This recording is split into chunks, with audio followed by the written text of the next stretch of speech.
This video is brought to you by patreon.com/worsttake. Get access to exclusive live streams and Discord servers, on-screen shoutouts, and early access to some videos when you join now. Help make sure that we can continue to make content like this by supporting the Patreon. Links are in the description down below.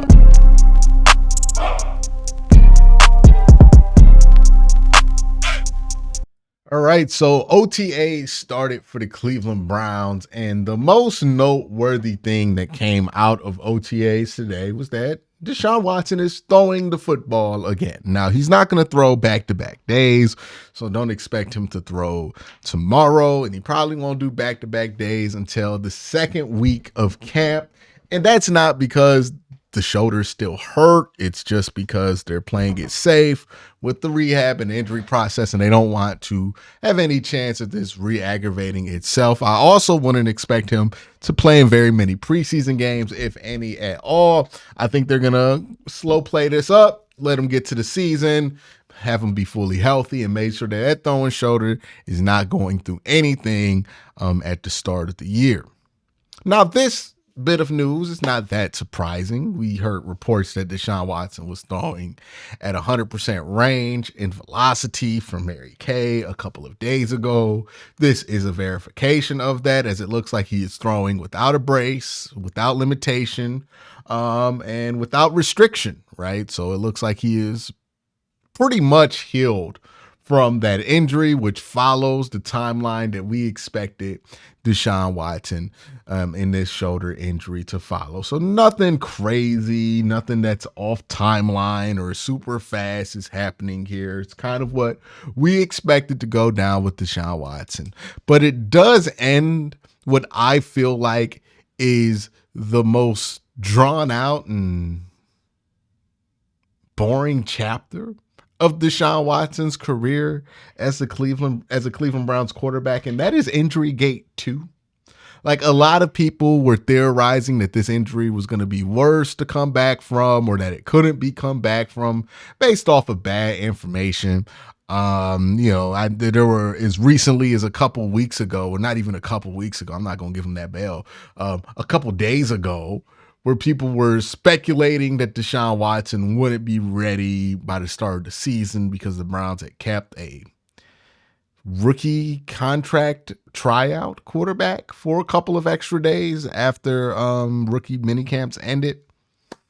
We've been through all of the silly with Deshaun Watson, and I guess my frustration on the topic of Deshaun Watson is I think there's a lot more interesting things to talk about when it comes to Deshaun Watson, when it comes to the Watson trade, when it comes to how we're going to evaluate that trade, than what's been done so far. We've been so focused on injury, or, is this the worst trade of all time, and stuff like that, that we haven't really been able to have deeper conversations about what this season means for Deshaun Watson, and what different results mean to Deshaun Watson, and what different results may or may not say about Deshaun Watson. And the one thing I do want to have a conversation with everybody about, because this is something that we haven't hit on, is what is success for Deshaun Watson this year?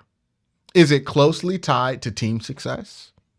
Is it closely tied to statistical success? Is it only valid if he has extreme statistical success and team success? Like, if Deshaun Watson wins 13 games this year as a starting quarterback of the Cleveland Browns, but he puts up less than 4,000 yards and about pedestrian touchdown numbers, say 24 touchdowns, 6 interceptions, does he get the credit?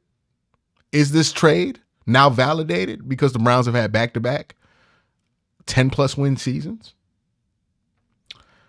We talk about the Deshaun Watson trade a lot. We talk about the Deshaun Watson contract a lot. But the thing we don't talk about, or at least we don't talk about in detail, is what would make that contract and that trade worth it. Now, obviously, you could say a Super Bowl. And yes, obviously, a Super Bowl will make it worth it. But If you trade for somebody who's your quarterback and you get to 2 conference championship games with that quarterback, it's usually not a trade that people see as bad. I mean, hell, the Detroit Lions got to 1 conference championship game with Jared Goff at quarterback. And all of a sudden, that trade that people ridiculed when it first happened, people are talking about as a steal because they made 1 conference championship game. Jared Goff's numbers have been good. They haven't been anything outside of the realm that he's shown he's capable of, but they've been fine. But now we talk about that trade differently. We talk about Jared Goff differently because of that team success. I think there are people who are trying to divorce the team success from Deshaun Watson. And there's a compelling argument to do so. The Cleveland Browns were able to win 11 games with 5 different quarterbacks last year. The Cleveland Browns have one of the best defenses in the NFL. And the Cleveland Browns will most certainly be able to win a good chunk of their games, not off the strength of a quarterback performance, but off the strength of their defense. But the question is, does that matter? Yes, Deshaun Watson's going to be on a good team, on a good roster. But does that change the fact that he's playing winning football? The Browns had a plus 63 point differential last year when Deshaun Watson was the quarterback of the team. With everybody else, it was at plus 10 or much lower.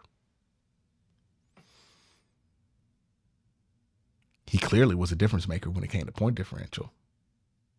That plus 63 point differential also identical to the Kansas City Chiefs, who won the Super Bowl last year. How are we going to judge Deshaun Watson's success? How are we going to judge Deshaun Watson's numbers? How are we going to judge how that's relative to what the contract was for Deshaun Watson? Some people talk about it as if Deshaun Watson has to definitively be the best player on the team and the Browns have to achieve something in order for that trade to be seen as a success. But that's not how anything ever works. You don't look at the Ryan Tannehill trade as a failure because he was never the best player on the Tennessee Titans. You don't look at the Jared Goff trade as a failure because he's not the best player on the Detroit Lions. You look at it as a success because ultimately,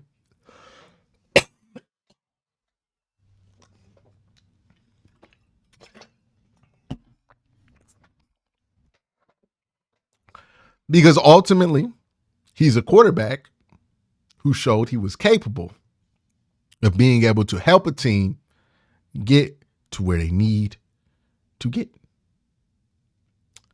This season is going to be interesting because while people are wrapped up in the if Deshaun Watson good, Browns good, and if Deshaun Watson bad, Browns bad narrative, I don't think that is the proper angle to take on the season.